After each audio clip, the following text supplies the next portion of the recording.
Respira fundo, como a gente fala aqui toda semana, que vai dar tudo certo, vai ficar tudo bem.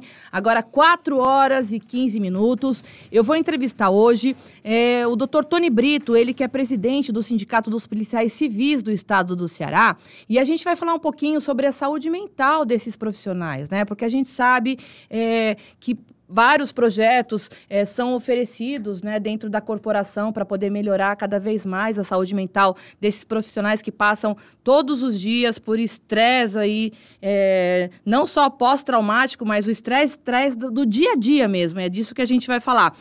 Doutor Tony, muito obrigada pela sua participação e ter topado falar aqui com o Não Pira, Respira, viu? Eu que agradeço, Patrícia Calderon, pelo contato, pela oportunidade de falar todos os ouvintes sobre a saúde mental, em especial dos policiais. Doutor, o senhor está me ouvindo, doutor Tony? Estou sim, você está me ouvindo? Agora, deixa eu tentar melhorar aqui a sua conexão. Fala mais uma vez, por favor. Eu quero lhe agradecer, Patrícia Calderon, pela oportunidade de falar sobre a saúde mental, a importância de se valorizar a saúde mental na segurança pública, em especial os policiais civis. Tenho a honra de representá-los aqui no estado do Ceará. Doutor Tony, eu queria começar, primeiramente, agradecendo, como eu já agradeci, né? E também a importância da gente tocar nesse tema, né? Porque a gente sabe, eu incluo o senhor, né, que faz parte também da corporação, a dificuldade que é enfrentar o dia a dia, principalmente o dia a dia nas ruas, dentro das delegacias, enfim, as investigações, o estresse desses profissionais, né? Eu queria que o senhor falasse um pouquinho para a gente quais são os projetos que acontecem dentro da corporação da Polícia Civil para poder demandar ajuda a esses profissionais. Nós estamos avançando em um constante diálogo com o Estado do Ceará, com as autoridades responsáveis pela Secretaria de Saúde, com o secretário de Segurança Pública. Estamos tendo o apoio do secretário de Segurança Pública, do delegado-geral, para que a gente possa juntos dialogar e encontrar um meio de cuidar da saúde mental dos profissionais de segurança pública. Existe um estigma que o policial tem que ser um super-herói, que ele tem que estar acima de tudo, que ele não tem problemas de saúde, que ele tem que enfrentar todas as situações, o perigo, e que ele não adoece. E existe um certo preconceito com relação ao adoecimento mental.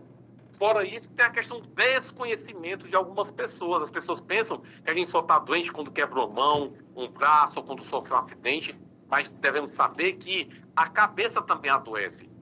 E nas instituições policiais, o problema da saúde mental é um problema constante, que se a gente não cuidar, se a gente não observar, não cuidar um dos outros, acaba adoecendo. E acaba ocasionando erros que podem levar até a morte de pessoas, como ocorreu no município de Camusim, em que um policial acometeu. Eu tenho certeza que uma pessoa em sua sanidade mental normal, ele não vai na folga ir até a delegacia e matar 4 colegas de profissão sem motivo algum, sem ter um problema prévio, um problema mental. Inclusive, não querendo interromper, mas eu ia fazer justamente essa pergunta, porque foi um caso que chamou a atenção de todo o país, e eu cobri esse caso na época também. Eu tive a oportunidade de conversar com a esposa desse policial lá no Camusim, e ele realmente já vinha dando sinais de que algo não estava bem pela pressão, pelas condições de trabalho que ele colocou, né? Porque as investigações também ainda estão acontecendo, não se sabe o que realmente motivou toda essa agressividade, essa violência, e fez com que ele tirasse a vida de colegas de trabalho, né? Esses casos, eles são comuns aqui no estado do Ceará, doutor? Foi a primeira vez que nós tivemos uma tragédia dessa natureza, dessa magnitude, uma situação completamente atípica. Por isso que eu lhe falo. É impossível uma pessoa que esteja dentro das suas faculdades mentais matar um colega, principalmente quando essa pessoa, o dever dela é proteger as outras pessoas, proteger a sociedade. Então, isso não acontece. Não é comum situações de agressividade dentro do ambiente policial, pelo contrário. Nós fomentamos, dentro do sindicato, um ambiente de família. Todos os policiais, nós nos tratamos como irmãos.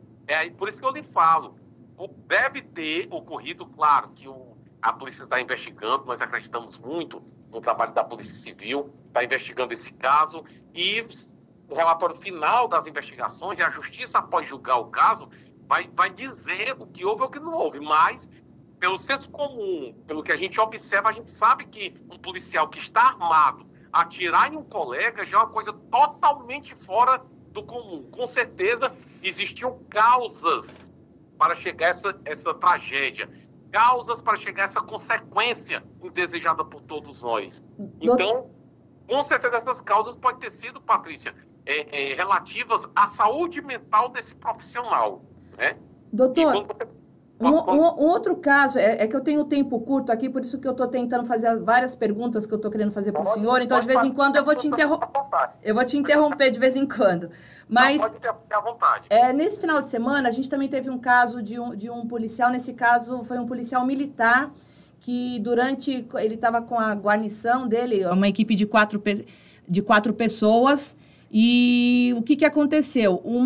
Eles foram fazer uma prisão, né? E essa prisão ocorreu que era um rapaz que tinha alguns BOs, né? Que ele respondia, enfim. Só que uma familiar ficou preocupada da forma que a polícia estava tratando com truculência esse suspeito para colocar no camburão. Então, estava enforcando o pescoço, ele estava faltando ar, enfim. Aí, nessa hora, essa familiar foi lá para poder tentar defender e um policial militar homem agrediu essa familiar do suspeito, com socos, chutes, pontapés. O vídeo ele foi bem claro no que a gente assistiu, né?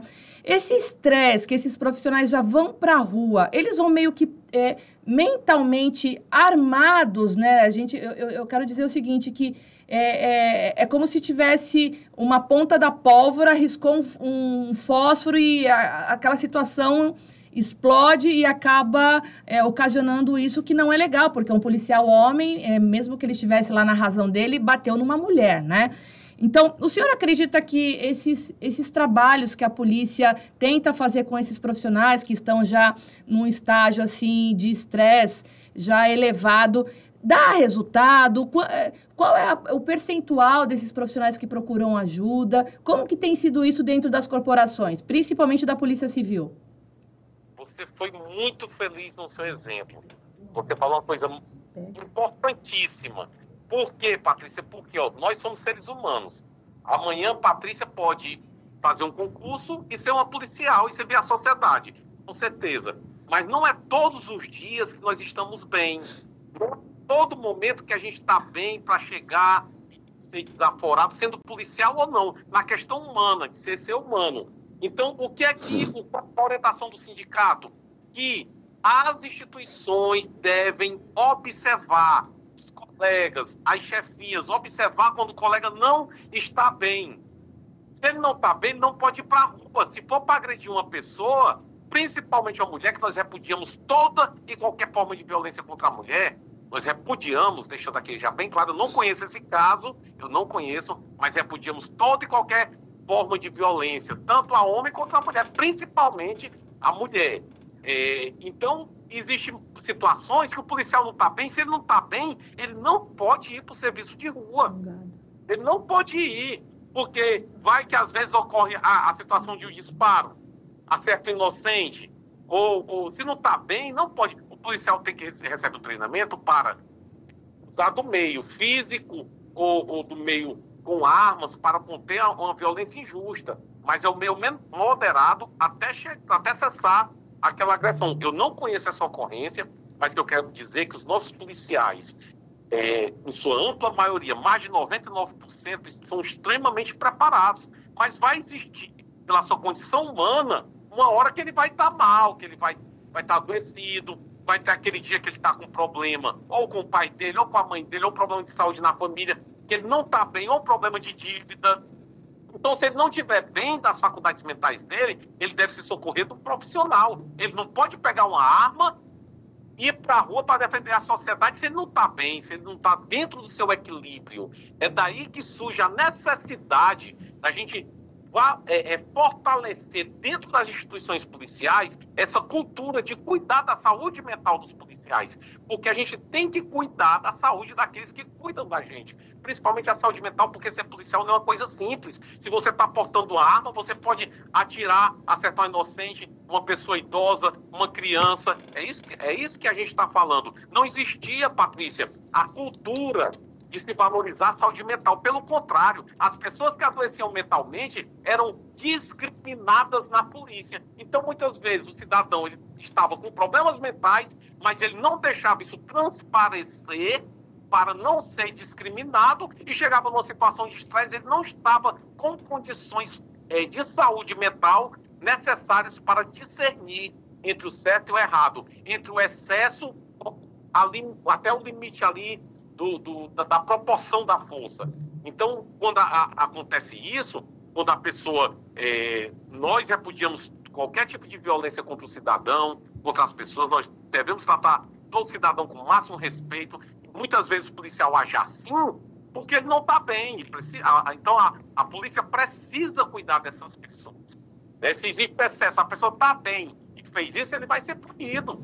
Ele vai ser processado, ele vai responder o processo administrativo, os autos correcionais, na justiça. Mas, a maioria das vezes, existe sim a questão do adoecimento mental, imposto pela sobrecarga de trabalho. O policial ele cumpre as 40 horas semanais dele, mas os baixos salários fazem com que ele se obrigue, ele fique correndo atrás de fazer hora extra para complementar a renda. Quando ele sai do trabalho dele, ele vai para outra atividade. Tem um amigo meu policial que estava falando, eu estou dormindo 3 horas por dia, porque de tal hora a tal hora eu trabalho na polícia, saindo da polícia de tal hora a tal hora eu estou fazendo segurança particular. É o famoso bico que a gente chama. Eu queria até fazer essa pergunta para a gente finalizar. É justamente essas questões financeiras onde os policiais eles são obrigados a ter 2, 3 trabalhos para poder sustentar a família e ainda ter que administrar tudo que eles administram, principalmente em campo, nas ruas, né? E o senhor falou uma coisa muito interessante, porque não só dentro da polícia, mas o assunto saúde mental sempre foi muito tabu, né? Porque as pessoas, elas tinham medo de falar que elas precisavam de ajuda, com medo que o patrão ia achar que ela não ia conseguir render mais no trabalho, não ia produzir de forma adequada. E eu imagino que a mesma coisa acontece com os policiais. Para a gente finalizar, doutor, eu queria entender rapidinho, eu queria que o senhor fosse breve, que eu tenho que entregar para a programação, como que funciona quando um policial pede ajuda, nesse caso, dizendo que está com problema mental? Quais são os trâmites dentro da polícia? Os trâmites, atualmente, se o policial for um policial civil, ele pode se dirigir até os sindicatos policiais civis. Nós contratamos uma psicóloga para fazer o primeiro atendimento e dar os encaminhamentos necessários ao primeiro atendimento. Ela dá o encaminhamento e nós vamos até o DAMPS, que é um departamento dentro da Polícia Civil. Outra coisa que a gente está buscando corrigir, porque se esse órgão de cuidar da saúde mental é dentro da instituição policial e o policial não quer ser etiquetado, ele não quer carregar consigo esse estigma que está com problemas mentais, esse órgão tem que ser fora da instituição policial. Então, mas hoje ocorre dentro do DAMPS. Já quero ressaltar aqui o trabalho das 2 doutoras Sônias que estão nesse departamento, que faz de tudo para tratar da saúde mental do profissional, e nós estamos lutando junto com o secretário para que ele seja atendido lá e na Secretaria de Saúde.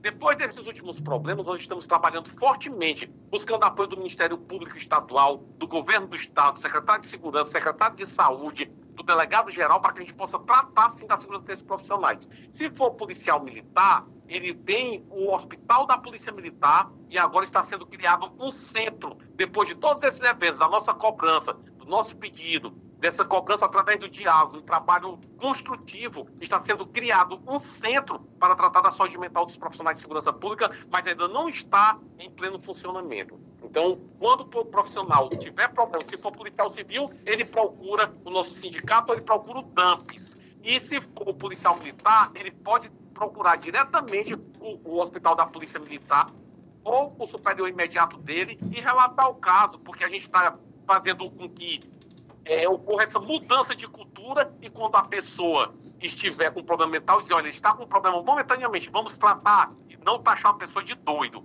É verdade. As pessoas têm medo, Patrícia, de dizer, não vamos chamar fulano não, que ele é doido. É uma pena, mas isso está caindo por terra, porque depois da pandemia todo mundo ficou doido um pouco, né? Porque a gente sabe que quem não tinha problema ficou com problema. Eu brinco aqui, tento levar o assunto de forma leve, porque eu tenho muitas questões em relação à saúde mental, como ansiedade, depressão. Então, eu tento levar com leveza o assunto, porque eu já sofri muito preconceito em relação a isso, principalmente depois que eu disse que eu era realmente uma pessoa que tinha ansiedade e depressão. E tá tudo certo, eu tô aqui, tô trabalhando, tenho minha família, vivo socialmente de forma normal, trabalho e tá tudo certo. Então, as pessoas, elas não precisam se preocupar em ser taxados de doido. De doido, todo mundo tem um pouco, viu? E isso eu quero dizer que eu também já senti, fiz o tratamento e fiquei bom. Na hora que eu senti que preciso de tratamento, eu vou procurar o tratamento. Isso é natural, é normal. Certo. A gente tem que despertar o seguinte, que quando a pessoa estiver adoecida mentalmente, procure um profissional, procure um tratamento, você vai ficar bem. Doutor Tony, muitíssimo obrigada pela sua participação aqui. Doutor Tony Brito, que é presidente do Sindicato dos Policiais Civis aqui do estado do Ceará, que gentilmente topou atender a nossa reportagem, a nossa entrevista aqui. E fica o espaço aberto para, quando tiver novidades, trazer aqui para o nosso programa, que aqui é dedicado à saúde mental. Muito obrigada, doutor. Fico muito grato, muito obrigado pela oportunidade de estar ajudando a nossa sociedade, principalmente a nossa polícia. Muito obrigado, Patrícia, pela oportunidade. Um abraço, doutor Tony.